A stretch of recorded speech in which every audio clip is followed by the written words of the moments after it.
Vitamin ಕೊರತೆ ಉಂಟಾಯಿತು ಅಂತ ಹೇಳಿದಾಗ ಮಹಿಳೆಯರ ಆರೋಗ್ಯದಲ್ಲಿ ಯಾವೆಲ್ಲ ಲಕ್ಷಣಗಳು ಕಂಡು ಬರುತ್ತೆ? ನಾವು ಒಪಿಡಿನಲ್ಲಿ 10 ಪೇಷಂಟ್ಸ್ ನೋಡಿದ್ರೆ ಒಂದು 10 ಜನದಲ್ಲಿ 3-4 ಜನ ಅಟ್ಲೀಸ್ಟ್ ಐರನ್ ಡಿಫಿಷಿಯನ್ಸಿ ಏನಿಂದ ಬಂದಿರ್ತಾರೆ. ಪ್ರಪೋರ್ಷನೇಟ್ ಆಗಿ ವೈಟಮಿನ್ಸ್ ಅಂದರೆ ಇವಾಗ ಏನೇನು ತಗೋಬೇಕು ಅಂತದೆಲ್ಲ ಸರಿಯಾಗಿ ತಗೊಳ್ಳದೇ ಇದ್ದಾಗಲೂ ಕೂಡ ವೈಟಮಿನ್ ಡಿಫಿಷಿಯನ್ಸಿ ಬಹಳ.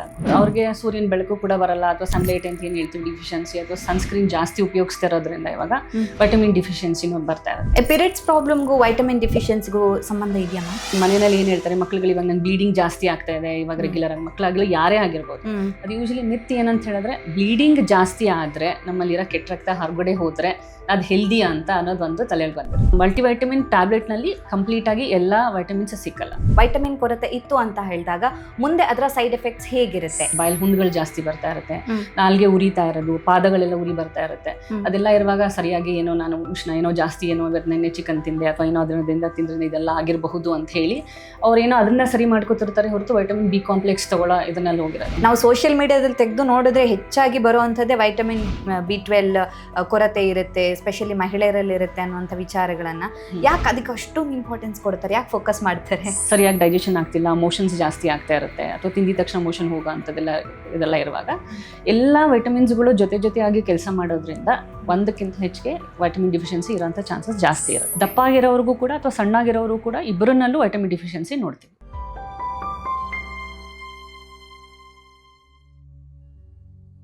ವಿಜಯ ಕರ್ನಾಟಕ ವೀಕ್ಷಕರಿಗೆ ನಮಸ್ತೆ, ನಾನು ರಕ್ಷಾ ಕೋಟ್ಯಾನ್. ಮಹಿಳೆಯರಲ್ಲೂ ಉಂಟಾಗುವಂಥ ಆರೋಗ್ಯ ಸಮಸ್ಯೆಗಳಲ್ಲಿ ವೈಟಮಿನ್ ಕೊರತೆ ಕೂಡ ಒಂದು. ಆದರೆ ಹೆಚ್ಚಿನ ಸಂದರ್ಭದಲ್ಲಿ ಮಹಿಳೆಯರು ತಮ್ಮ ಆರೋಗ್ಯದ ಬಗ್ಗೆ ಕಡಿಮೆನೇ ಫೋಕಸ್ ಮಾಡ್ತಾರೆ ಅನ್ಸುತ್ತೆ. ಯಾಕಂದರೆ ತನ್ನ ಮಗು ಚೆನ್ನಾಗಿರ್ಬೇಕು ಅಥವಾ ತನ್ನ ಮಕ್ಕಳು ಚೆನ್ನಾಗಿರಬೇಕು, ನನ್ನ ಗಂಡನ ಆರೋಗ್ಯದ ಬಗ್ಗೆ ಅನ್ನೋ ರೀತಿಯಲ್ಲಿ ಅವರು ಬೇರೆ ಬೇರೆ ಕಡೆ ಫೋಕಸ್ ಮಾಡ್ತಾರೆ ಬಿಟ್ಟರೆ ತಮ್ಮ ಆರೋಗ್ಯದ ಬಗ್ಗೆ ಲೆಸ್ ಫೋಕಸ್ಡ್ ಅಂತಾನೆ ಹೇಳ್ಬೋದು.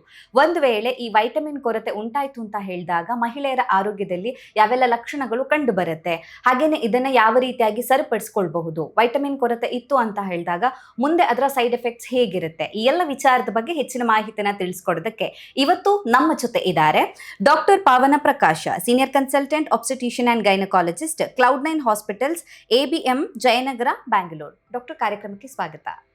ನಮಸ್ತೆ ಮ್ಯಾಮ್. ಮಹಿಳೆಯರಲ್ಲಿ ಉಂಟಾಗುವಂಥ ಒಂದು ವೈಟಮಿನ್ ಕೊರತೆ ಅಂತ, ಯಾಕಂದರೆ ನಾವು ಮಹಿಳೆಯರ ಆರೋಗ್ಯ ಅಂತ ಅಂದಾಗ ಪೀರಿಯಡ್ಸ್ ಬಗ್ಗೆ ಯೋಚನೆ ಮಾಡ್ತೀವಿ, ಅಥವಾ ಏಜ್ ಆದಮೇಲೆ ಮೆನೋಪಾಸ್ ಬಗ್ಗೆ ಯೋಚನೆ ಮಾಡ್ತೀವಿ. ಆದರೆ ಎಲ್ಲ ಮಹಿಳೆಯರಲ್ಲೂ ಕೂಡ ಕಾಡುವಂಥ ಒಂದು ಸಮಸ್ಯೆ ಅಂತಲೇ ಹೇಳ್ಬೋದು ವೈಟಮಿನ್ ಕೊರತೆ.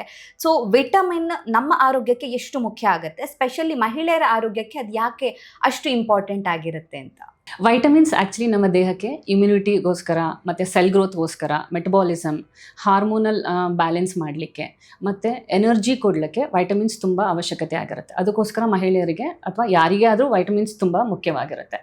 ಮಹಿಳೆಯರಲ್ಲಿ ಗರ್ಭಧಾರಣೆ ಮತ್ತು ಋತುಚಕ್ರ, ಋತುಬಂಧದಂತಹ ವಿಶೇಷ ಹಂತಗಳಿರೋದ್ರಿಂದ ವೈಟಮಿನ್ಸ್ ಅವರಿಗೆ ತುಂಬಾ ಮುಖ್ಯವಾಗಿರುತ್ತೆ. ಈಗ ವೈಟಮಿನ್ ಕೊರತೆ ಹೆಚ್ಚಿನವರಲ್ಲಿ ಕಾಣಿಸ್ಕೊಳ್ಳುತ್ತೆ ನಿಮ್ಗೆ ಗೊತ್ತಿರೋ ಹಾಗೆ, ಅಥವಾ OPD ಯಲ್ಲಿ ಮಹಿಳೆಯರು ಬರೋ ರೀತಿಯಲ್ಲಿ ಅಥವಾ ಅವ್ರ ಹೆಲ್ತ್ ಕಂಡೀಷನ್ ಅಲ್ಲಿ ನೋಡಿದಾಗ ನಿಮ್ಗೆ ಅನ್ಸುತ್ತಾ ಮಹಿಳೆಯರಲ್ಲಿ ಪ್ರಾಬ್ಲಮ್ ಇದೆ ಬಟ್ ಅವ್ರಿಗೆ ಗೊತ್ತಿಲ್ಲ ಅನ್ನೋ ಥರದ್ದು? ಯೂಶಲಿ ನೀವು ಆವಾಗಲೇ ಹೇಳಿದ್ರಿ, ಮಹಿಳೆಯರು ಬರೀ ಬೇರೆಯವ್ರಿಗೋಸ್ಕರ ಅಥವಾ ಬೇರೆಯವರು ಮನೆಯವ್ರಿಗೋಸ್ಕರ ಅಥವಾ ಅವರು ಕೆಲಸ ಮಾಡ್ತಿರ್ತಾರೆ, ವೈಟಮಿನ್ಸ್ ಬಗ್ಗೆ ಆಗಲಿ ಅವ್ರ ಬಗ್ಗೆ ಆಗಲಿ ಯೂಶಲಿ ಯಾವಾಗಲೂ ಅವರು ಅಷ್ಟೊಂದು ಗಮನ ಕೊಡೋದು. ಹೌದು. ಇವಾಗ ಹೇಗಿರುತ್ತೆ ಅಂತ ಹೇಳಿದ್ರೆ, ಪೀರಿಯಡ್ಸ್ ಟೈಮ್ನಲ್ಲಿ ಬ್ಲೀಡಿಂಗ್ ಜಾಸ್ತಿ ಆಗಿರುವಾಗ, ರಕ್ತಸ್ರಾವ ಜಾಸ್ತಿ ಆಗಿರುವಾಗ ಐರನ್ ಡಿಫಿಷಿಯನ್ಸಿ. ನಾವು ಒಪಿಡಿನಲ್ಲಿ 10 ಪೇಷಂಟ್ಸ್ ನೋಡಿದ್ರೆ ಒಂದು 10 ಜನದಲ್ಲಿ 3-4 ಜನ ಅಟ್ಲೀಸ್ಟ್ ಐರನ್ ಡಿಫಿಷಿಯನ್ಸಿ ಏನಿಂದ ಬಂದಿರ್ತಾರೆ, ಅಥವಾ ವೈಟಮಿನ್ ಡಿ ಡಿಫಿಷಿಯನ್ಸಿಯಿಂದ ಕೂಡ ಇರ್ಬೋದು. ವೈಟಮಿನ್ ಡಿ ಡಿಫಿಷಿಯನ್ಸಿ ಯಾಕೆ ಅಂತ ಹೇಳಿದ್ರೆ, ಮೋಸ್ಟ್ ಆಫ್ ದ ಟೈಮ್ ಇವಾಗ ಎಲ್ಲರೂ ವರ್ಕ್ ಫ್ರಮ್ ಹೋಮ್ ಅಥವಾ ಬೆಳಗ್ಗೆ 9 ಗಂಟೆಯಿಂದ 4 ಗಂಟೆ ಬೆಳಗ್ಗೆ 8 ಗಂಟೆಯಿಂದ 4 ಗಂಟೆ ಕೆಲಸ ಮಾಡೋದ್ರಿಂದ ಹೊರಗಡೆ ಹೋಗೋದೇ ಇಲ್ಲ ಅವರು. ಸೊ ಅವ್ರಿಗೆ ಸೂರ್ಯನ ಬೆಳಕು ಕೂಡ ಬರಲ್ಲ, ಅಥವಾ ಸನ್ಲೈಟ್ ಅಂತ ಏನು ಹೇಳ್ತೀವಿ ಡಿಫಿಷಿಯನ್ಸಿ, ಅಥವಾ ಸನ್ಸ್ಕ್ರೀನ್ ಜಾಸ್ತಿ ಉಪಯೋಗಿಸ್ತಿರೋದ್ರಿಂದ ಇವಾಗ ವೈಟಮಿನ್ ಡಿಫಿಷಿಯನ್ಸಿನೂ ಬರ್ತಾ ಇರುತ್ತೆ. ಐರನ್ ಡಿಫಿಷಿಯನ್ಸಿ ಅನಿಮಿಯಾ ಮತ್ತು vitamin D deficiency anaemia, vitamin D deficiency ತುಂಬಾ ಜನದಲ್ಲಿ ನೋಡ್ತಾ ಇದ್ದೀನಿ. ಮಹಿಳೆಯರಲ್ಲಿ ಜಾಸ್ತಿ ಇರುತ್ತೆ.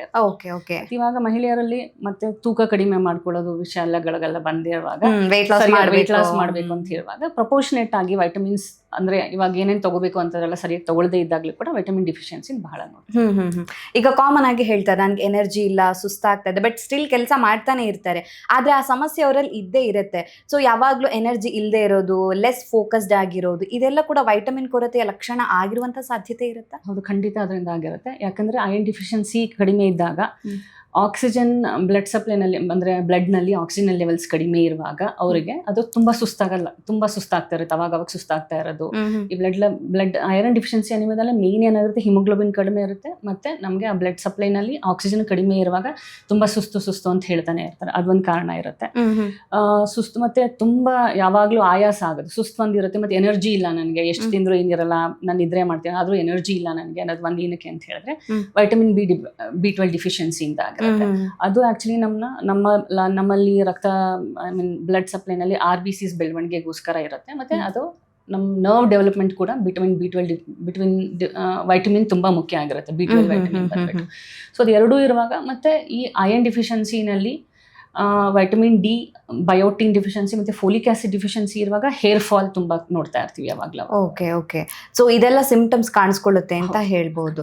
ಸೊ ನೀವು ಹೇಳಿದ್ರಿ ಸುಸ್ತಾಗುವಂಥದ್ದು ಅಥವಾ ಎನರ್ಜಿ ಇಲ್ದಂಗೆ ಇರುವಂಥದ್ದು, ಲೆಸ್ ಫೋಕಸ್ಡ್ ಆಗಿರೋದು ಕೂಡ ಸಿಂಪ್ಟಮ್ಸ್ ಆಗಿರಬಹುದು ಅಂತ. ಅದನ್ನ ಹೊರತುಪಡಿಸಿದಾಗ ಈಗ ನೀವು ಬೇರೆ ಬೇರೆ ವೈಟಮಿನ್ ಡಿಫಿಷಿಯನ್ಸಿ ಹೇಳಿದ್ರಲ್ವಾ, ಬೇರೆ ಯಾವ್ದಾದ್ರು ಲಕ್ಷಣಗಳು ಕಾಣಿಸ್ಕೊಳ್ಳುವಂಥದ್ದು, ಅಂದ್ರೆ ಅವ್ರಿಗೆ ಅದು ಗೊತ್ತಿರೋದಿಲ್ಲ, ತುಂಬಾ ನೆಗ್ಲೆಕ್ಟೆಡ್ ಆಗಿರ್ತಾರೆ. ಮೇ ಬಿ ಇದು ನಾನು ಬೆಳಗ್ಗೆ ತಿಂಡಿ ತಿಂದಿಲ್ಲ ಪ್ರಾಪರ್ ಆಗಿ, ಅಥವಾ ಸರಿಯಾಗಿ ನಿದ್ದೆ ಮಾಡಿಲ್ಲ, ಅದಕ್ಕೆ ಹಿಂಗಾಗಿರುತ್ತೆ ಅಂತ ಅಂದ್ಕೊಂಡಿರುವಂತ ಸಾಧ್ಯತೆ ಇರುತ್ತೆ.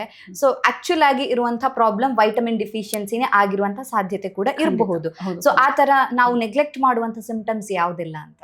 ನೆಗ್ಲೆಕ್ಟ್ ಅಂತ ಹೇಳಿದಾಗ ವೈಟಮಿನ್ ವೈಟಮಿನ್ ಮೇನ್ಲಿ ಬಿ ಕಾಂಪ್ಲೆಕ್ಸ್ನಲ್ಲಿ ಏನೇನು ಬರುತ್ತೆ ಅಂತ ಹೇಳಿದ್ರೆ B12, B6 ಮತ್ತು B2 ಡಿಫಿಷಿಯನ್ಸಿ ಆಗಿರುವಾಗ ನಮಗೆ ಬಾಯಿ ಹುಣ್ಣು ಜಾಸ್ತಿ ಆಗ್ತಾ ಇರುತ್ತೆ, ಬಾಯಲ್ಲಿ ಹುಣ್ಣುಗಳು ಜಾಸ್ತಿ ಬರ್ತಾ ಇರುತ್ತೆ, ನಾಲ್ಗೆ ಉರಿತಾ ಇರೋದು, ಪಾದಗಳೆಲ್ಲ ಉರಿ ಬರ್ತಾ ಇರುತ್ತೆ.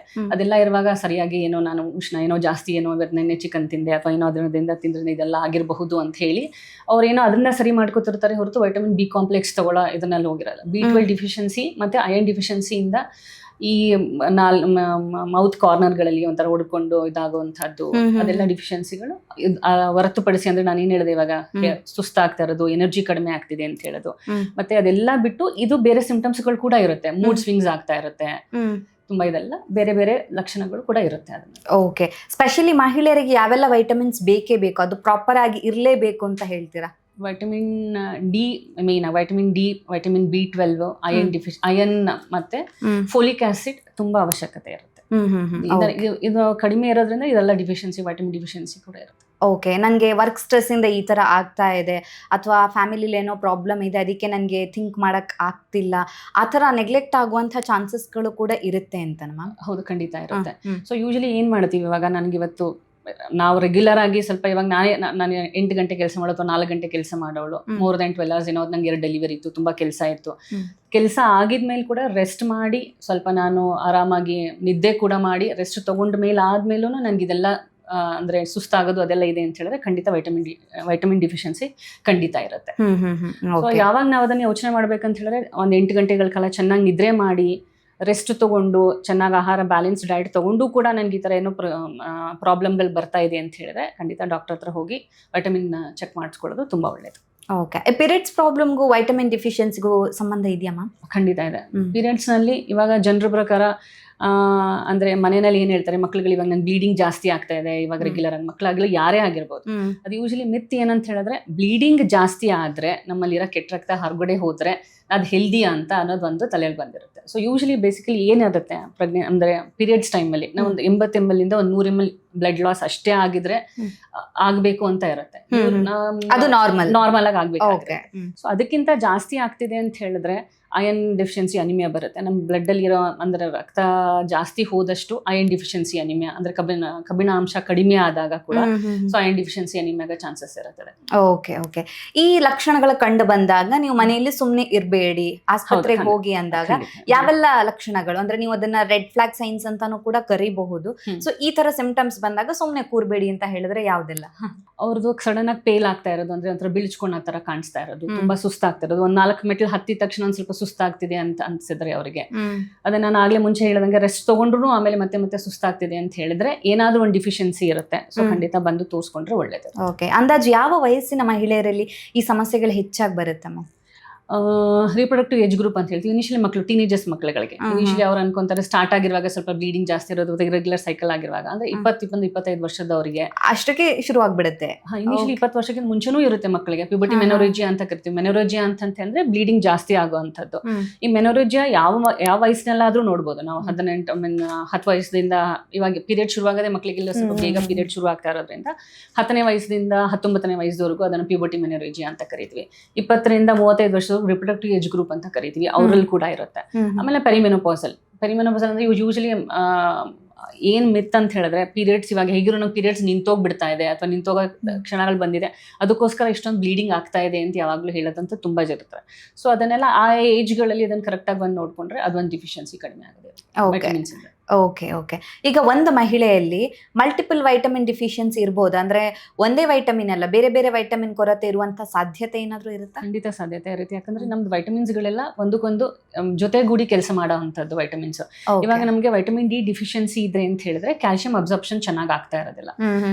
ಇವಾಗ ನಾವು ಎಷ್ಟೇ ಕ್ಯಾಲ್ಸಿಯಂ ಅಥವಾ ಪೌಷ್ಟಿಕ ಆಹಾರ ತಿಂದ್ರೂ ಕೂಡ ವೈಟಮಿನ್ ಡಿ ಡಿಫಿಷಿಯನ್ಸಿ ಇದ್ರೆ ಕ್ಯಾಲ್ಸಿಯಂ ಅಬ್ಸಾರ್ಪ್ಷನ್ ಆಗೋದು ನಮ್ಮ ಊಟದಲ್ಲಾಗ್ಲಿ ಅಥವಾ ಬ್ಲಡ್ ಅಲ್ಲಾಗಿ ಏನೇನಾದ್ರೂ ಅಬ್ಸಾರ್ಪ್ಷನ್ ಆಗಬೇಕು ಅಂದ್ರೆ ನಮಗೆ ವೈಟಮಿನ್ ಡಿ ಇರಲೇಬೇಕು.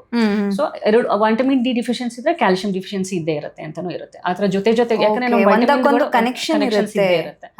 ಈಗ ಹೇರ್ ಫಾಲ್ ಅಂತಂದ್ರೆ ಫೋಲಿಕ್ ಆಸಿಡ್ ಇರುತ್ತೆ, ಅದನ್ನ ಅಬ್ಸಾರ್ಪ್ಷನ್ ಚೆನ್ನಾಗಿ ಆಗ್ಬೇಕಂದ್ರೆ ಅಯನ್ ಮತ್ತೆ ವೈಟಮಿನ್ ಬಿ12. ಇವಾಗ ನಮ್ಗೆ ಏನಾದ್ರೂ ಡೈಜೆಷನ್ ಪ್ರಾಬ್ಲಮ್ ಇದೆ ಅಂತ ಅನ್ಸಿದ್ರೆ, ಕರುಳುಗಳಲ್ಲಿ ಜೀರ್ಣ ಸರಿಯಾಗಿ ಆಗ್ತಾ ಇಲ್ಲ ಅಂದ್ರೆ ಡೈಜೆಷನ್ ಪ್ರಾಬ್ಲಮ್ ಇದೆ ಅಂದ್ರೆ ವೈಟಮಿನ್ ಬಿ12 ಅಬ್ಸಾರ್ಪ್ಷನ್ ಸರಿಯಾಗಿ ಆಗಲ್ಲ ನೀವು ಊಟ ತಗೊಂಡ್ರೆ.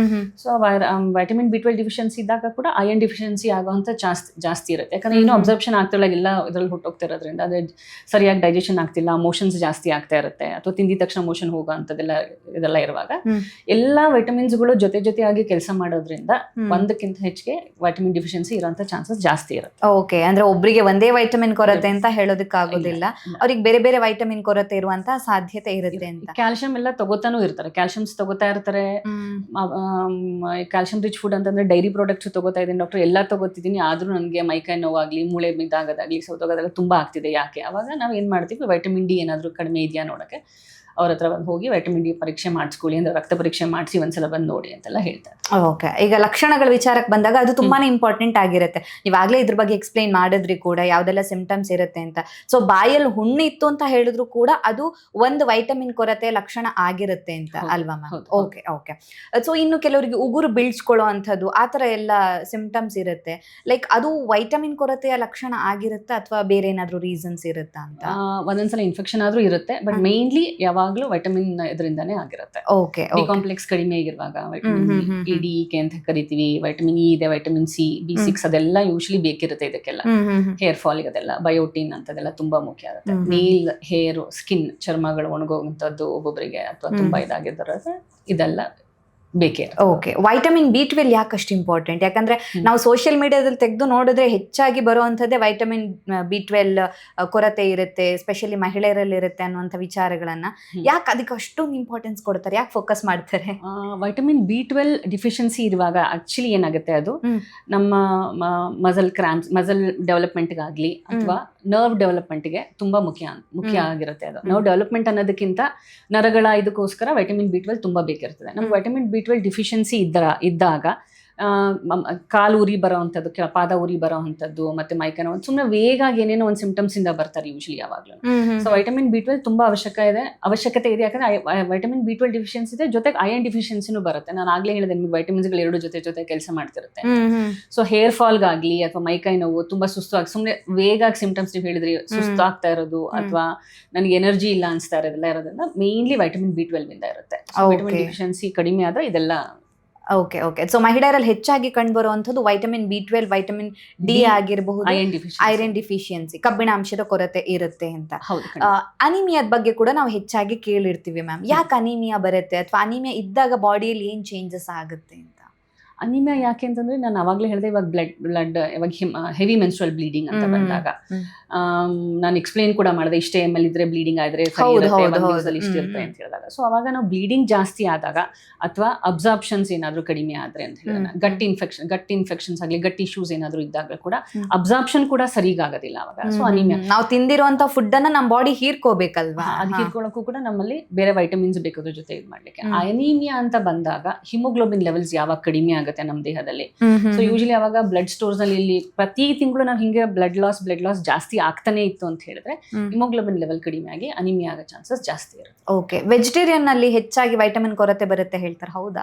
ವೈಟಮಿನ್ B12 ವೆಜಿಟೇರಿಯನ್ ಫುಡ್ ತಗೊಳ್ಳುವಾಗ ವೈಟಮಿನ್ B12 ತುಂಬಾ ಡಿಫಿಷಿಯನ್ಸಿ ಇರುತ್ತೆ. ಯಾಕಂದ್ರೆ main source of vitamin B12 ಬಂದ್ಬಿಟ್ಟು ನಾನ್ ವೆಜಿಟೇರಿಯನ್ ಅಂದ್ರೆ ರೆಡ್ ಮೀಟ್ ನಲ್ಲಿ ಇರುತ್ತೆ, ಫಿಶ್ ಅಲ್ಲಿ ಇರುತ್ತೆ, ಎಗ್ ಅಲ್ಲಿ ಇರುತ್ತೆ. ನ್ಯಾಚುರಲ್ ಸೋರ್ಸಸ್ ಬಂದು ವೈಟಮಿನ್ B12 ನಾನ್ ವೆಜಿಟೇರಿಯನ್ ಅಲ್ಲಿ ಇರುತ್ತೆ. ಸೊ ವೆಜಿಟೇರಿಯನ್ ಇರೋರು ಅಥವಾ ಪ್ಯೂರ್ಲಿ ವೇಗನ್ ಅಂತಹವರಿಗೆ ವೈಟಮಿನ್ ಡಿಫಿಷಿಯನ್ಸಿ ಒಂದು B12 ಡಿಫಿಷಿಯನ್ಸಿ ತುಂಬಾ ನೋಡ್ತೀವಿ. ಅವರಿಗೆ ಅದನ್ನ ವೈಟಮಿನ್ B12 ಡಿಫಿಷಿಯನ್ಸಿ ಯೂಶಲಿ ಅವರಿಗೆ ಸಪ್ಲಿಮೆಂಟ್ಸ್ ಯಾವಾಗ್ಲೂ ಹಾಕ್ತೀವಿ ನಾವು ವೈಟಮಿನ್ B12. ವೆಜಿಟೇರಿಯನ್ ಅಥವಾ ವೇಗನ್ ಫುಡ್ಸ್ ತಗೋತಿರೋರಿಗೆ B12 ಡಿಫಿಷಿಯನ್ಸಿ ಇದ್ದೇ ಇರುತ್ತೆ ಅಂತ ಹೇಳಿ ಸಪ್ಲಿಮೆಂಟ್ಸ್ ತಗೊಳಕ್ ಹೇಳ್ತೀವಿ ಅವ್ರಿಗೆ. ಓಕೆ, ಈಗ ಕೆಲವರು ವೆಯ್ಟ್ ಲಾಸ್ ಮಾಡ್ತಾ ಇರ್ತಾರೆ, ನನ್ನ ತೂಕವನ್ನ ಇಳಿಸ್ಬೇಕು ಅಂತ. ಸೊ ಇಂಥ ಮಹಿಳೆಯರಲ್ಲೂ ಕೂಡ ವೈಟಮಿನ್ ಕೊರತೆಯನ್ನು ನೀವು ಕಾಣ್ತೀರಾ ನಿಮ್ಮ ಅನುಭವದಲ್ಲಿ ನೋಡೋದಾದ್ರೆ? ಹೌದು, ಖಂಡಿತ ಕಾಣ್ತೀವಿ. ಯಾಕಂದ್ರೆ ಅವರು ವೈಟಮಿನ್ ತೂಕ ಕಡಿಮೆ ಮಾಡ್ಕೋಬೇಕು ಅಂತ ನೋಡೋ ಇದ್ರ ಟೈಮ್ನಲ್ಲಿ ಅವರು ಕರೆಕ್ಟ್ ಲೆವೆಲ್ ಆಗಿ ವೈಟಮಿನ್ಸ್ ತಗೊಳ್ದೇ ಇರೋದು ಅಥವಾ ಡಯಟ್ ಸರಿಗೆ ಮಾಡದೇ ಇರೋದು, ಅಂದ್ರೆ ಬ್ಯಾಲೆನ್ಸ್ ಡಯಟ್ ಅಂತ ಕರಿತೀವಿ. ಬ್ಯಾಲೆನ್ಸ್ ಡಯಟ್ ಅಂದ್ರೆ ಪ್ರೋಟೀನ್, ಫ್ಯಾಟ್ ಮತ್ತೆ ಕಾರ್ಬೋಹೈಡ್ರೇಟ್ ಈಕ್ವಲ್ ಲೆವೆಲ್ ಅಲ್ಲಿ ತಗೊಳ್ಳೋ ಅಂಥದ್ದು. ಸೊ ನಾವು ಅದನ್ನ ಕ್ಯಾಲೋರೀಸ್ ಕಡಿಮೆ ಮಾಡೋಕೆ ಈ ಕ್ಯಾಲೋರಿಯಿಂದ ಈ ಕ್ಯಾಲೋರಿನ ತಗೊಂಡ್ರೆ ಇಷ್ಟು ವೆಯ್ಟ್ ಏನಾಗುತ್ತೆ ಅಂತೆಲ್ಲ ಕ್ಯಾಲ್ಕುಲೇಟ್ ಮಾಡಿ ತಗೊಳ್ಳುವಾಗ ತುಂಬಾ ಸಲ ನಾವೇನ್ ಮಾಡ್ತೀವಿ, ಕ್ಯಾಲೋರೀಸ್ ಡಿಫಿಷಿಯನ್ಸಿ ಆದಾಗ ವೈಟಮಿನ್ ಡಿಫಿಷಿಯನ್ಸೀಸ್ ಕೂಡ ತುಂಬಾ ಆಗುತ್ತೆ. ಸೊ ಅದಕ್ಕೆ ಅವ್ರಿಗೆ ಯಾವಾಗ್ಲೂ ನಾವು ಹೇಳೋದು, ನೀವು ಡಯಟ್ ಮಾಡಿ ಆದ್ರೂ ಬ್ಯಾಲೆನ್ಸ್ಡ್ ಡಯಟ್ ಅಂತ ಹೇಳಿದ್ರೆ ಪ್ರೋಟೀನು ಕರೆಕ್ಟ್ ಲೆವೆಲ್ ಅಲ್ಲಿ ಮತ್ತೆ ಕಾರ್ಬೋಹೈಡ್ರೇಟ್ ಮತ್ತೆ ಫ್ಯಾಟ್ ಎಲ್ಲ ಕರೆಕ್ಟ್ ಲೆವೆಲ್ ಅಲ್ಲಿ ತಗೊಂಡ್ರೆ ಏನು ತೊಂದರೆ ಆಗದೆ ಇರೋಂಥದ್ದು ಇರುತ್ತೆ. ಓಕೆ. ಸೊ ಹಾಗಿದ್ರೆ ಈ ವೈಟಮಿನ್ ಡಿಫಿಷಿಯನ್ಸಿ ಅಥವಾ ವೈಟಮಿನ್ ಕೊರತೆ ಏನಿದೆ, ಇದನ್ನ ನಾವು ಆಹಾರದ ಮುಖಾಂತರ ಬ್ಯಾಲೆನ್ಸ್ ಮಾಡೋದಕ್ಕೆ ಸಾಧ್ಯ ಆಗುತ್ತಾ ನಿಜವಾಗಿಯೂ? ಖಂಡಿತ ಆಗುತ್ತೆ. ಆದ್ರೆ ಕಡಿಮೆ ಪ್ರಮಾಣದಲ್ಲಿ ವೈಟಮಿನ್ ಡಿಫಿಷಿಯನ್ಸಿ ಇದ್ರೆ ಅಂತ ಹೇಳಿದ್ರೆ, ನೀವು ಯಾವಾಗ ಸುಸ್ತಾಗಿ ಸ್ವಲ್ಪ ಏನೋ ಸುಸ್ತಾಗ್ತಾ ಇತ್ತು, ಎನರ್ಜಿ ಕಡಿಮೆ ಆಯ್ತು ನನ್ನ ಲೆವೆಲ್ ಅಲ್ಲಿ ಅಂತ ಹೇಳಿ ಸ್ವಲ್ಪ ಮಟ್ಟಿಗೆ ವೈಟಮಿನ್ ಕಡಿಮೆ ಇದ್ದಾಗ ಆಹಾರದಲ್ಲೇ ತಗೊಳ್ಳೋವಂಥದ್ದು ಪರವಾಗಿಲ್ಲ, ಆಹಾರದಲ್ಲೇ ಸಿಕ್ಕುತ್ತೆ ನಮಗೆ ಸ್ವಲ್ಪ ಮಟ್ಟಕ್ಕೆ. ಅಂದ್ರೆ ಈ ಗ್ರೀನ್ ಲೀಫಿ ವೆಜಿಟೇಬಲ್ಸ್ ಆಗಲಿ, ತರಕಾರಿಗಳು, ಸಿಟ್ರಸ್ ಫ್ರೂಟ್ಸ್, ಡ್ರೈ ಫ್ರೂಟ್ಸ್ ಅದೆಲ್ಲ ತಗೊಳಕ್ ಹೇಳಿದಾಗ ಖಂಡಿತ ಕಡಿಮೆ ಆಗುತ್ತೆ. ಅಂದ್ರೆ ಕಡಿಮೆ ಮಟ್ಟದಲ್ಲಿ ನಿಮಗೆ ವೈಟಮಿನ್ ಡಿಫಿಷಿಯನ್ಸಿ ಇದೆ ಅಂತಂದ್ರೆ ಬಂದ್ರೆ ಮಾತ್ರ ಅದು ಫುಡ್ ಅಲ್ಲೇ ಕರೆಕ್ಟ್ ಆಗುತ್ತೆ. ಓಕೆ, ಈ ತರ ವೈಟಮಿನ್ ಡಿಫಿಷಿಯನ್ಸಿ ಇತ್ತು ಅಥವಾ ವಿಟಮಿನ್ ಕೊರತೆ ಇತ್ತು ಅಂತ ಹೇಳಿದಾಗ ಅದನ್ನ ಅವ್ರು ನೆಗ್ಲೆಕ್ಟ್ ಮಾಡಿದ್ದಾರೆ, ಹಾಸ್ಪಿಟಲ್ಗೂ ಬಂದಿಲ್ಲ, ಯಾರ ಹತ್ರ ಹೇಳ್ಕೊಳ್ಳಿಲ್ಲ, ಜಸ್ಟ್ ಅದನ್ನ ಅನುಭವಿಸ್ತಾ ಇದ್ದಾರೆ ಅಷ್ಟೇ. ಆ ಸಿಂಪ್ಟಮ್ಸ್ ಹೇಗಿದೆಯೋ ಇದು ನನ್ ನಾರ್ಮಲ್ ಅಂತ ಬಿಟ್ಬಿಟ್ಟಿದ್ದಾರೆ. ಸೊ ಇನ್ ದ ಫ್ಯೂಚರ್ ಅವರಿಗೆ ಇದರಿಂದ ಸಮಸ್ಯೆ ಆಗುತ್ತಾ? ಯಾವೆಲ್ಲ ಆರೋಗ್ಯ ಸಮಸ್ಯೆಗಳು ಬರುವಂತ ಸಾಧ್ಯತೆ ಇರುತ್ತೆ ಅಂತ? ಖಂಡಿತ ಇರುತ್ತೆ. ಕ್ಯಾಲ್ಸಿಯಂ ಡಿಫಿಷಿಯನ್ಸಿ ಇರುವಾಗ ಅಥವಾ ವೈಟಮಿನ್ ಡಿ ಡಿಫಿಷಿಯನ್ಸಿ ಇರುವಾಗ ಏನಾಗುತ್ತೆ ಅಂತ ಹೇಳಿದ್ರೆ, ಕ್ಯಾಲ್ಸಿಯಂ ನಮಗೆ ಅಬ್ಸಾರ್ಪ್ಷನ್ ಆಗಬೇಕು ಅಂದ್ರೆ ವೈಟಮಿನ್ ಡಿ ಇರಬೇಕು ಅಂತ ಅವಾಗಲೇ ಹೇಳಿದೆ ನಾನು ನಿಮಗೆ. ಸೊ ಆ ವೈಟಮಿನ್ ಡಿ ಡಿಫಿಷಿಯನ್ಸಿ ಇದ್ರೆ ಅವ್ರಿಗೆ ಮೂಳೆಗಳು ವೀಕ್ ಆಗುವಂಥ ಚಾನ್ಸಸ್ ಇರುತ್ತೆ, ಫ್ರಾಕ್ಚರ್ಸ್ ಜಾಸ್ತಿ ಆಗುವಂಥ ಚಾನ್ಸಸ್ ಇರುತ್ತೆ ವೈಟಮಿನ್ ಡಿ ಮತ್ತೆ ಕ್ಯಾಲ್ಸಿಯಂ ಡಿಫಿಷಿಯನ್ಸಿ ಇದ್ರೆ. ಮತ್ತೆ ಈ ಪ್ರೆಗ್ನೆನ್ಸಿ, ಪೋಸ್ಟ್ ಪ್ರೆಗ್ನೆನ್ಸಿ ಅವರಿಗೆ ಬ್ಲಡ್ ಲಾಸ್ ಎಲ್ಲ ಜಾಸ್ತಿ ಆಗೋಗಿರುತ್ತೆ, ಅವ್ರಿಗೆ ಐರನ್ ಡಿಫಿಷಿಯನ್ಸಿ. ಪ್ರೆಗ್ನೆನ್ಸಿ ಅಥವಾ ಲ್ಯಾಕ್ಟೇಷನ್ ಅಂತ ಹೇಳಿದ್ರೆ ಮಗುಗೆ ಹಾಲು ಕುಡಿಸೋ ಸಮಯದಲ್ಲಿ ಕೂಡ ಅವ್ರಿಗೆ ಅಯನ್ ಅವಶ್ಯಕತೆ, ಕಬ್ಬಿಣಾಂಶ ಅವಶ್ಯಕತೆ ತುಂಬಾ ಜಾಸ್ತಿ ಇರುತ್ತೆ. ಅದನ್ನ ತಗೊಳ್ಳಿಲ್ಲ ಸರಿಗೆ ಅಂತ ಹೇಳಿದ್ರೆ ಅವ್ರಿಗೆ ಅದರಿಂದ ಒಂದು ಇದಾಗ್ಬೋದು. ಮತ್ತೆ ಗರ್ಭಿಣಿಯರಲ್ಲಿ ಫೋಲಿಕ್ ಆಸಿಡ್ ಕಡಿಮೆ ಇದ್ರೆ ಹುಟ್ಟೋ ಮಗುವಿಗೆ ನ್ಯೂರಲ್ ಟ್ಯೂಬ್ ಡಿಫೆಕ್ಟ್ ಅಂತ ಕರಿತೀವಿ ಅದನ್ನ, ಅದೊಂದು ಕಾರಣ ಆಗುವಂತ ಸಾಧ್ಯತೆ ಇರುತ್ತೆ. ಮತ್ತೆ ಈ ವೈಟಮಿನ್ B12 ಡಿಫಿಷಿಯನ್ಸಿ ಇದ್ರ ಅಂತ ಹೇಳಿದ್ರೆ ನರಗಳು ಕಂಪ್ಲೀಟ್ ಆಗಿ ಅಥವಾ ಮಸಲ್ ವೀಕ್ನೆಸ್ ತುಂಬಾ ಆಗಿ ಮಸಲ್ ಲಾಸ್ ಆಗುವಂಥದ್ದು ಅಥವಾ ನರಗಳ ಪ್ರಾಬ್ಲಮ್ ಆಗುವಂಥದ್ದು ತುಂಬಾ ನೋಡ್ತೀವಿ. ಓಕೆ, ಅಂದ್ರೆ ಲೆಗ್ ಕ್ರಾಂಪ್ಸ್ ಬರೋ ಅಂಥದ್ದು ಅದು ಕೂಡ vitamin deficiency one of the symptom ಅಂತ. ಕ್ಯಾಲ್ಸಿಯಂ ಮತ್ತೆ ವೈಟಮಿನ್ B12 ಕಡಿಮೆ ಇದ್ದಾಗಲೂ ಕೂಡ ಇದೆಲ್ಲ ಮಸಲ್ ಕ್ರಾಂಪ್ಸ್ ಅದೆಲ್ಲ ಬರುವಂತ ಸಾಧ್ಯತೆ. ಓಕೆ. ಈಗ ವೈಟಮಿನ್ ಅಂದ ತಕ್ಷಣ ನಾವು ಸಡನ್ ಆಗಿ ಯೋಚನೆ ಮಾಡುವಂಥದ್ದು, ಅಥವಾ ನಮಗೆ ಸ್ಕೂಲಲ್ಲೂ ಅಷ್ಟೇ ಬುಕ್ಸ್ ಅಲ್ಲಿ ಇದ್ದು vitamin A, B, C, D ಅಂತ. ಸೊ ಇದೆಲ್ಲ ಕೂಡ ಇಂಪಾರ್ಟೆಂಟ್ ಆಗಿರುತ್ತಲ್ವಾ? ಖಂಡಿತ ಇಂಪಾರ್ಟೆಂಟ್ ಆಗಿರುತ್ತೆ. ಓಕೆ, ಸೊ ಈಗ 1 by 1 ನಾವು ಮಾತಾಡ್ತಾ ಹೋಗೋದಾದ್ರೆ, ಈಗ ವೈಟಮಿನ್ A ಬೇಕು ಅಂತ ಹೇಳಿದ್ರೆ ನಮ್ಮ ಬಾಡಿಗೆ ಯಾವೆಲ್ಲ ಫುಡ್ ಅನ್ನ ತಗೋಬೇಕಾಗುತ್ತೆ ಡಯಟ್ ವಿಚಾರಕ್ಕೆ ಬಂದಾಗ? ವೈಟಮಿನ್ A ಅಂತ ಹೇಳಿದ್ರೆ ಕ್ಯಾರೆಟ್ ನಲ್ಲಿ ತುಂಬಾ ರಿಚ್ ವೈಟಮಿನ್ಸ್ ಇರುತ್ತೆ. ಸೊ ಅದು ಇದಕ್ಕೆಲ್ಲ ಹೆಲ್ಪ್ ಆಗುತ್ತೆ. ಇದರಲ್ಲಿ ಫಿಶ್ ಲಿವರ್ ಆಯಿಲ್ ಅದೆಲ್ಲ ತಗೊಂಡ್ರೆ ವೈಟಮಿನ್ A ತಗೊಳ್ಬೋದು. ಯೂಶಲಿ ಬಿ ಕಾಂಪ್ಲೆಕ್ಸ್ ಅಂದ್ರೆ ನಮಗೆ ವಾಟರ್ ಸಾಲ್ಯುಬಲ್ ವೈಟಮಿನ್ ಮತ್ತೆ ಫ್ಯಾಟ್ ಸಾಲ್ಯುಬಲ್ ವೈಟಮಿನ್ ಅಂತ ಇರುತ್ತೆ. ವಾಟರ್ ಸಾಲ್ಯುಬಲ್ ಅಂದ್ರೆ B6 ಮತ್ತೆ ಬಿ ವೆರಿ ಇದರಲ್ಲಿ ADEK, ಬಿ ಮತ್ತೆ B2 ಬಂದ್ಬಿಟ್ಟು ವಾಟರ್ ಸಾಲ್ಯುಬಲ್ ಅಂತ ಹೇಳ್ತೀವಿ. ಫ್ಯಾಟ್ ಸಾಲ್ಯುಬಲ್ ಕೂಡ ಇದೆ, ADEK ಅಂತ ಹೇಳ್ಬಿಟ್ಟು ಅದನ್ನು ಫ್ಯಾಟ್ ಸಾಲ್ಯುಬಲ್ ವೈಟಮಿನ್ಸ್ ಕೂಡ ಇರುತ್ತೆ. ಇದನ್ನೆಲ್ಲ ನಾವು ಯೂಶಲಿ ನಾನು ಆಗ್ಲೇ ಹೇಳಿದೆ ನಿಮಗೆ, ಗ್ರೀನ್ ಲೀಫಿ ವೆಜಿಟೇಬಲ್ಸ್ ಆಗಲಿ, ನಾವು ತಿನ್ನೋ ಆಹಾರದಲ್ಲೇ ತುಂಬಾ ಅಂದ್ರೆ ಫಿಶ್ ನಲ್ಲಿ ಇದಿರುತ್ತೆ, ಯಾವ್ದಾವ್ದು ಫುಡ್ ನಲ್ಲಿ ಏನೇನು ಇರುತ್ತೆ ಅಂತೆಲ್ಲ ಹೇಳಿದೆ. ವೈಟಮಿನ್ ಸಿ ಅಂದ್ರೆ ಸಿಟ್ರಸ್ ಫ್ರೂಟ್ಸ್ ನಲ್ಲಿ ಇರುತ್ತೆ ನಮಗೆ. ಆರೆಂಜ್, ಕಿತ್ತಳೆ ಹಣ್ಣುಗಳದೆಲ್ಲ ಸಿಟ್ರಸ್ ಫ್ರೂಟ್ಸ್ ನಲ್ಲಿ ಕಿತ್ತಳೆ ಹಣ್ಣು ಅದೆಲ್ಲ ತಗೊಂಡ್ರೆ ಇರುತ್ತೆ. ಕ್ಯಾರೆಟ್ ಅದರದ್ದು ಹೆಚ್ಚಿನ ಅಂಶದಲ್ಲಿ ಸಿಕ್ಕದೇ ಇರಬಹುದು, ಬಟ್ ಎಲ್ಲಾ ರೆಗ್ಯುಲರ್ ಬ್ಯಾಲೆನ್ಸ್ಡ್ ಡಯಟ್ ತಗೊಂಡಾಗ ಎಲ್ಲ ಅದನ್ನಲ್ಲಿ ಬರುತ್ತೆ. ಓಕೆ, ಅಂದ್ರೆ ನನ್ಗೆ ಇದು ಒಂದೇ ಬೇಕು, ಇದು ಲೈಕ್ ನಾನು ಫ್ರೂಟ್ಸ್ ಅಷ್ಟೇ ತಿಂತೀನಿ ಅಂತ ಹೇಳಿದಾಗ ಬೇರೆ ವೈಟಮಿನ್ಸ್ ಮಿಸ್ ಆಗುವಂತ ಸಾಧ್ಯತೆ ಇರುತ್ತೆ. ಸೊ ಬ್ಯಾಲೆನ್ಸ್ಡ್ ಡಯಟ್ ಅಂದ್ರೆ ಸಮತೋಲಿತ ಆಹಾರ ತುಂಬಾನೇ ಮುಖ್ಯ ಆಗುತ್ತೆ ಅಂತ. ಇನ್ಫರ್ಟಿಲಿಟಿಗೂ ವೈಟಮಿನ್ ಡೆಫಿಷಿಯನ್ಸಿಗೂ ಕನೆಕ್ಷನ್ ಇದೆಯಾ? ಕನೆಕ್ಷನ್ ಇದೆ. ವೈಟಮಿನ್ ಡಿ ಡಿಫಿಷಿಯನ್ಸಿ ಇರುವಾಗ ಫರ್ಟಿಲಿಟಿ ಸ್ವಲ್ಪ ಇಂಡೆಕ್ಸ್ ಅಂತ ಕಡಿಮೆ ಇರುತ್ತೆ ಅಂತ ಯೂಶಲಿ ಹೇಳ್ತೀವಿ. ಸೊ ನಾವು ಇನ್ಫರ್ಟಿಲಿಟಿ ಪೇಷಂಟ್ಸ್ ಬಂದಾಗ ವೈಟಮಿನ್ ಡಿ, ವೈಟಮಿನ್ B12 ಎಲ್ಲ ಟೆಸ್ಟ್ ಮಾಡಿ ಅವ್ರಿಗೆಲ್ಲ ಕಡಿಮೆ ಇತ್ತು ಅಂತಂದ್ರೂ ಕೂಡ ಅದರದೆಲ್ಲ ಮಾಡಿ ಶುರು ಮಾಡಿ. ಓಕೆ, ಮಹಿಳೆಯರಲ್ಲಿ 50 ವಯಸ್ಸು ದಾಟದ ಮೇಲೆ ವೈಟಮಿನ್ ಕೊರತೆ ಬರುವಂತ ಸಾಧ್ಯತೆ ಹೆಚ್ಚು ಅಂತ ಹೇಳ್ತೀರಾ, ಹೇಗೆ? ಹೌದು, ತುಂಬಾ ಹೆಚ್ಚು. ಯಾಕಂದ್ರೆ 50 years ಆಗಿದ್ಮೇಲೆ ನಮ್ದು ಅಂಡಾಶಯಗಳು ಅಂದ್ರೆ ಓರೀಸ್ ಎಲ್ಲ ಶ್ರಿಂಕ್ ಆಗೋ ಸಮಯದಲ್ಲಿ ಈಸ್ಟ್ರೋಜನ್ ಲೆವೆಲ್ ತುಂಬಾ ಕಡಿಮೆ ಆಗುತ್ತೆ. ಈಸ್ಟ್ರೋಜನ್ ಒಂದು ಹಾರ್ಮೋನ್ ಏನಂದ್ರೆ ಕ್ಯಾಲ್ಸಿಯಂ ಅಬ್ಸರ್ಪ್ಷನ್ಗೆ ತುಂಬಾ ಪೂರಕವಾಗಿರುತ್ತೆ. ಸೊ ಅದು ಕ್ಯಾಲ್ಸಿಯಂ ಡಿಫಿಷಿಯನ್ಸಿ ಕಡಿಮೆ ಶುರುವಾಗುತ್ತೆ ನಮಗೆ 50 years ಆಗಿದ್ಮೇಲೆ. ಬೋನ್ ಪೇನು ಅದೆಲ್ಲ ಶುರುವಾಗೋದು, ಮತ್ತೆ ವೈಟಮಿನ್ ಡಿ ಡಿಫಿಷಿಯನ್ಸಿನೂ ಕಡಿಮೆ ಇರುತ್ತೆ. ಬಿಕಾಸ್ ಆಫ್ ಅದಕ್ಕೋಸ್ಕರ ಯಾವಾಗಲೂ ನಾವು ಈಸ್ಟ್ರೋಜನ್ ಲೆವೆಲ್ಸ್ ಆಗಲಿ ಎಲ್ಲ ಕಡಿಮೆ ಆಗೋದ್ರಿಂದ ಹಾರ್ಮೋನ್ ಅವ್ರಿಗೆ ಕ್ಯಾಲ್ಸಿಯಂ ಕಡಿಮೆ ಆಗಿ ಬೋನ್ ಫ್ರಾಕ್ಚರ್ಸ್ ಆಗೋದು, ಬೋನ್ ವೀಕ್ ಆಗೋದು ಅದೆಲ್ಲ ಆಗುತ್ತೆ ಸಾಧ್ಯತೆ ಮೆನೋಪಾಸ್ ಅವರಿಗೆ. ಸೊ ಮೆನೋಪಾಸ್ ಟೈಮಲ್ಲಿ ವೈಟಮಿನ್ ಕೊರತೆ ಕಾಮನ್ ಆಗಿ ನೀವು ನೋಡ್ತೀರಾ? ಓಕೆ, ಸೊ ಯಾವಾಗ ಸಪ್ಲಿಮೆಂಟ್ಸ್ ಬೇಕಾಗುತ್ತೆ ಹಾಗಿದ್ರೆ? ಸಪ್ಲಿಮೆಂಟ್ಸ್ ಯಾವಾಗ ಬೇಕಾಗುತ್ತೆ ಅಂದ್ರೆ ಕಂಪ್ಲೇಂಟ್ಸ್ ಅಂತ ಬಂದಾಗ ಮಾತ್ರ, ಅಂದ್ರೆ ಅವ್ರ ಪ್ರಾಬ್ಲಮ್ ಅಂತ ಬಂದಾಗ ಮಾತ್ರ ಬೇಕಿರುತ್ತದೆ. ಸ್ವಲ್ಪ ಒಬ್ಬರು ಒಂದ್ಸಲ 50 years ಆದ್ಮೇಲೆ ಅಥವಾ ಗರ್ಭಕೋಶ ತೆಗೆದಾಗಿದ್ಮೇಲೆ ರೆಗ್ಯುಲರ್ ಆಗಿ ಯಾವ್ದಾದ್ರು ಒಂದು ಐಸೋಫ್ಲೇವನ್ಸ್ ಅಥವಾ ಫೈಟೋ ಈಸ್ಟ್ರೋಜನ್ಸ್ ಅಂತೆಲ್ಲ ಇರುತ್ತೆ, ನಮ್ಗೆ ಐಸೋಫ್ಲೇವನ್ಸ್ ಅದನ್ನೆಲ್ಲ ಯೂಶಲಿ ಬೇಸಿಕಲಿ ನಾವು ಅವ್ರಿಗೆ ಹಾಕೇ ಬಿಡ್ತೀವಿ ಮುಂಚೆನೆ ಟ್ಯಾಬ್ಲೆಟ್ಸ್ ಬೇಕಾದಾಗ. ಓಕೆ, ಕೆಲವರು ಹೇಳ್ತಾರೆ ಡಾಕ್ಟರ್ ನಾನು ಚೆನ್ನಾಗಿ ತಿಂತೀನಿ, ಟೈಮ್ ಟು ಟೈಮ್ ತಿಂತೀನಿ, ಪ್ರಾಪರ್ ಆಗಿ ತಿಂತೀನಿ, ಯಾವುದೇ ಮೀಲನ್ನ ಮಿಸ್ ಮಾಡಲ್ಲ ಅಂತ. ಹಾಗಿದ್ರು ನನಗೆ ಯಾಕೆ ವೈಟಮಿನ್ ಕೊರತೆ ಬಂತು ಅಂತ ಕೇಳ್ತಾರೆ, ಏನ್ ಹೇಳ್ತೀರಾ? ಏನಕ್ಕೆ ಅವಾಗ ಏನಾಗಿರಬಹುದು ಅಂತ ಹೇಳಿದ್ರೆ ನಾವು ತಗೋತಾ ಇರೋ ಫುಡ್ ಅಬ್ಸಾರ್ಪ್ಷನ್ ಸರಿಗ ಆಗ್ತಾ ಇಲ್ಲ ನಮ್ಗೆ. ಅಂದ್ರೆ ನಾವು ಇವಾಗ ನಾನು ಅವಾಗ್ಲೇ ಹೇಳಿದೆ ನಿಮ್ಗೆ ಇದರಲ್ಲಿ ಗಟ್ ಇಶ್ಯೂಸ್ ಏನಾದ್ರು ಇದ್ದಾಗ ಅಥವಾ ಸಿವಿಯರ್ ಗ್ಯಾಸ್ಟ್ರೈಟಿಸ್ ಇರುವಾಗ ಲಾಂಗ್ ಟೈಮ್ ಅಲ್ಲಿ ನಾವು ಇದನ್ನ ಆಂಟಾಸಿಡ್ಸ್ ಟ್ಯಾಬ್ಲೆಟ್ಸ್ ತಗೋತೀವಿ. ಮೇನ್ ಪ್ರಾಬ್ಲಮ್ ಬಂದ್ಬಿಟ್ಟು ಅಬ್ಸಾರ್ಪ್ಷನ್ ಪ್ರಾಬ್ಲಮ್ ಇರುವಾಗ ಇರಿಟೇಬಲ್ ಬೌಲ್ ಸಿಂಡ್ರೋಮ್ ಅಂತ ಒಂದು ಇದಿದೆ, IBS ಅಂತ ಹೇಳ್ತೀವಿ. ನಾವು ಏನೇ ತಗೊಂಡ್ರು ಅದನ್ನಲ್ಲಿ ಯೂಶಲಿ ನಾವು ಅವ್ರ ಯಾವಾಗ ಪೇಷಂಟ್ಸ್ ಗಳು ನೋಡಿದಾಗ್ಲೂ ಕೂಡ ಒಂಥರ ತುಂಬಾ ವೀಕ್ ಆಗಿರ್ತದೆ. ಅದು ಯಾಕೆ ಅಂತ ಹೇಳಿದ್ರೆ ನಮ್ ಅಬ್ಸಾರ್ಪ್ಷನ್ ಸರಿಗಾಗಿ ನಾವು ಏನೇ ತಿಂದ್ರು ಕೂಡ ಅದನ್ನ ಅಬ್ಸರ್ವ್ ಮಾಡ್ಕೊಳ್ಳೋ ಕೆಪಾಸಿಟಿ ಕಡಿಮೆ ಇರೋದ್ರಿಂದ ಬಾಡಿನಲ್ಲಿ ಅವಾಗ ಇದೆಲ್ಲ ಎಷ್ಟೇ ನೀವು ತಗೊಂಡ್ರು ಕರೆಕ್ಟ್ ಆಗಿ ಪ್ರಪೋರ್ಷನೇಟ್ ಆಗಿ ತಗೊಂಡ್ರು ಅಬ್ಸಾರ್ಪ್ಷನ್ ಸರಿಗ ಆಗ್ಲಿಲ್ಲ ಅಂತ ಹೇಳಿದ್ರೆ. ಮತ್ತೆ ಈಗ ಲಾಂಗ್ ಟೈಮ್ ಗ್ಯಾಸ್ಟ್ರೈಟಿಸ್ ಟ್ಯಾಬ್ಲೆಟ್ ತಗೊಂಡ್ರೆ, ಆಂಟಾಸಿಡ್ಸ್ ತಗೊಂಡ್ರೆ, ಮತ್ತೆ ಈ ಮೆಟ್ಫಾರ್ಮಿನ್ ಅಂತ ಟ್ಯಾಬ್ಲೆಟ್ಸ್ ಇದ್ರೆ ಡಯಾಬಿಟಿಸ್ ಅವ್ರಿಗೆ, ಲಾಂಗ್ ಟೈಮ್ ಡಯಾಬಿಟಿಸ್ ನೋಡೋರಿಗೆ ಅವರಿಗೆ ವೈಟಮಿನ್ B12 ಡಿಫಿಷಿಯನ್ಸಿ, ಅಬ್ಸಾರ್ಪ್ಷನ್ ಸರಿಗಾಗಲ್ಲ, B12 ಡಿಫಿಷಿಯನ್ಸಿ ನೋಡ್ತೀವಿ ಅಂತ ಅವ್ರಲ್ಲಿ ತುಂಬಾ ಜಾಸ್ತಿ.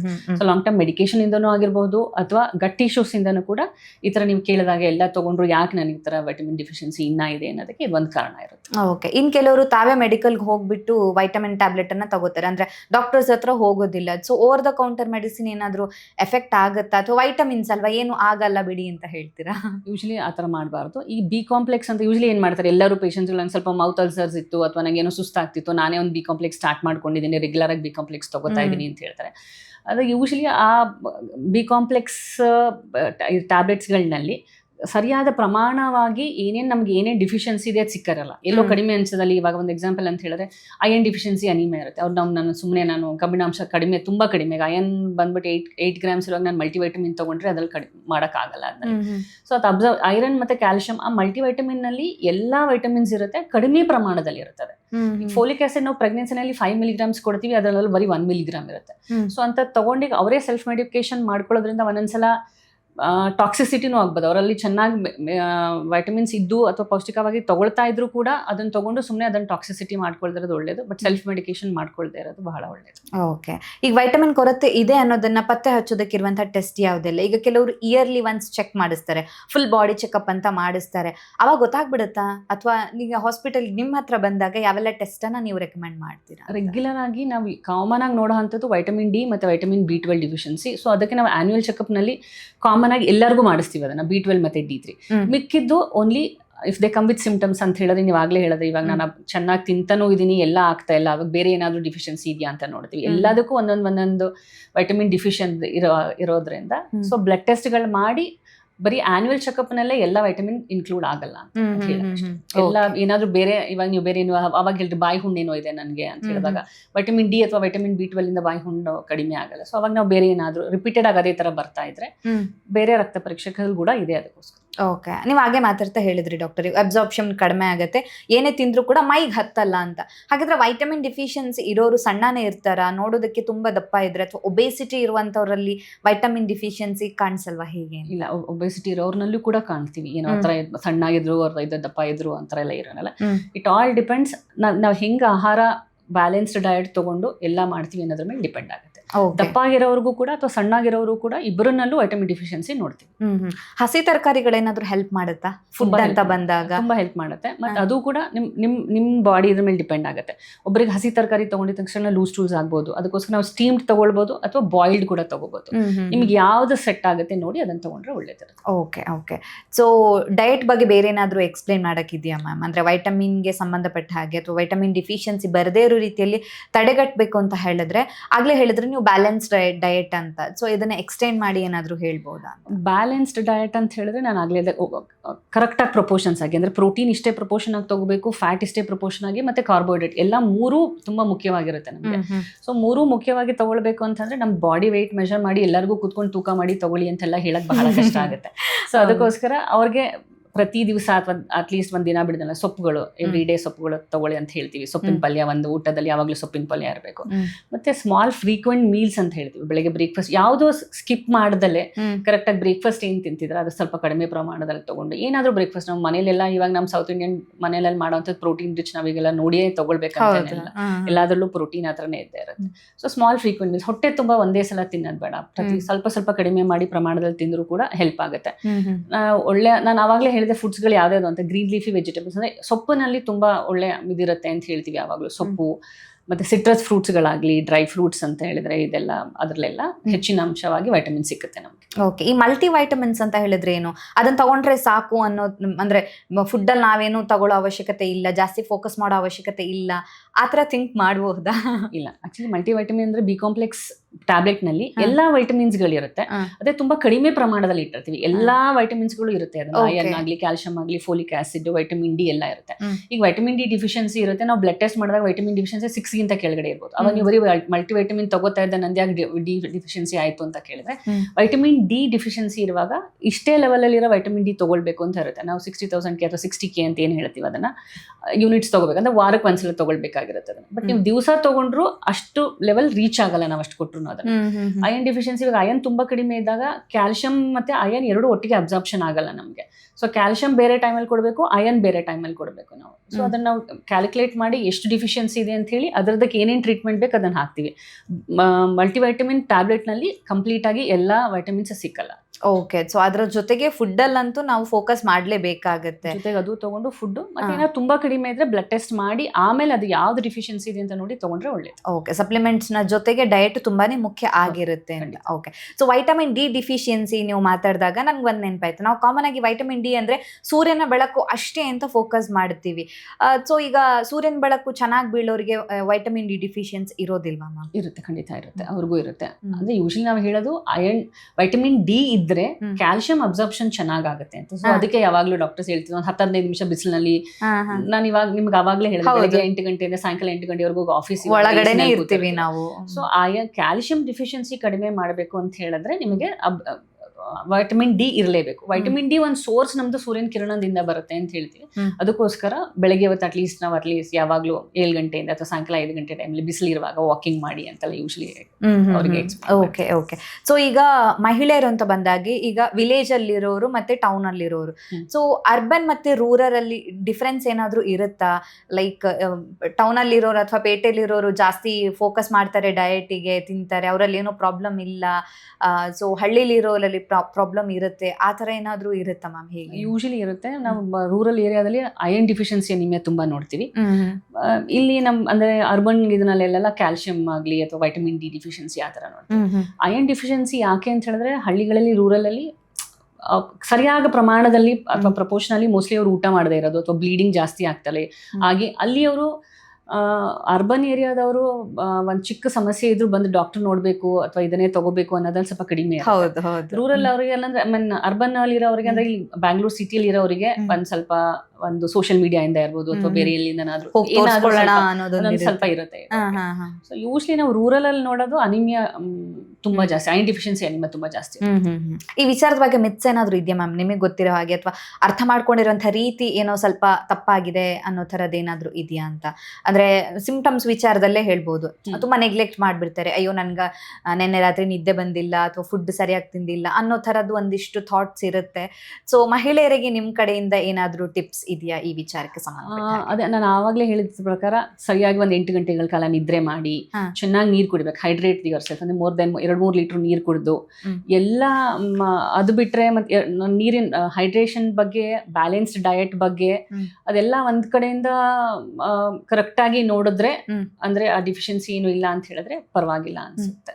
Okay okay, thank you ma'am, thank you so much. ನಮ್ಮ ಇವತ್ತಿನ ಕಾರ್ಯಕ್ರಮದಲ್ಲಿ ಮಹಿಳೆಯರಲ್ಲಿ ಉಂಟಾಗುವಂಥ ವೈಟಮಿನ್ ಕೊರತೆ, ಸೊ ಯಾವ ಕಾರಣಕ್ಕೋಸ್ಕರ ಬರುತ್ತೆ, ಲಕ್ಷಣಗಳು ಯಾವ ರೀತಿಯಾಗಿ ಇರುತ್ತೆ, ಸೊ ನೆಗ್ಲೆಕ್ಟ್ ಮಾಡಬಾರ್ದು, ಅದನ್ನ ಫೋಕಸ್ ಮಾಡುವಂಥದ್ದು ತುಂಬಾನೇ ಮುಖ್ಯ. ನಮ್ಮ ಆರೋಗ್ಯದ ಬಗ್ಗೆ ಕೂಡ ನಾವು ಯೋಚನೆ ಮಾಡಬೇಕು, ಅದರ ಜೊತೆಗೆ ಮನೆಯವರ ಆರೋಗ್ಯವನ್ನು ಕೂಡ ನೋಡ್ಕೊಳ್ಳುವಂಥದ್ದು ಇಂಪಾರ್ಟೆಂಟ್. ಸೊ ಸಿಂಪ್ಟಮ್ಸ್ ಹೇಗಿರುತ್ತೆ, ಟ್ರೀಟ್ಮೆಂಟ್ ಅನ್ನೋದಕ್ಕಿಂತ ಡಯಟಲ್ಲಿ ಹೇಗೆ ಅದನ್ನ ಬ್ಯಾಲೆನ್ಸ್ ಮಾಡ್ಬೋದು, ಸಪ್ಲಿಮೆಂಟ್ಸ್ ಯಾವಾಗ ಬೇಕಾಗುತ್ತೆ, ಸೊ ಎಲ್ಲ ವಿಚಾರವನ್ನ ನಮ್ಮ ಆಡಿಯನ್ಸ್ಗೆ ತಿಳಿಸ್ಕೊಟ್ಟಿದ್ದೀರಾ. ಸೊ ಮಹಿಳೆಯರಿಗೆ ಒಂದು ಒಳ್ಳೆ ಇನ್ಫಾರ್ಮೇಶನ್ ಅಂತಾನೆ ಹೇಳ್ಬೋದು. ಮೇನ್ ಅಂತ ಹೇಳಿದ್ರೆ ಸೆಲ್ಫ್ ಮೆಡಿಕೇಶನ್ ಮಾಡ್ಕೊಳ್ಬಾರ್ದು ಅವರು.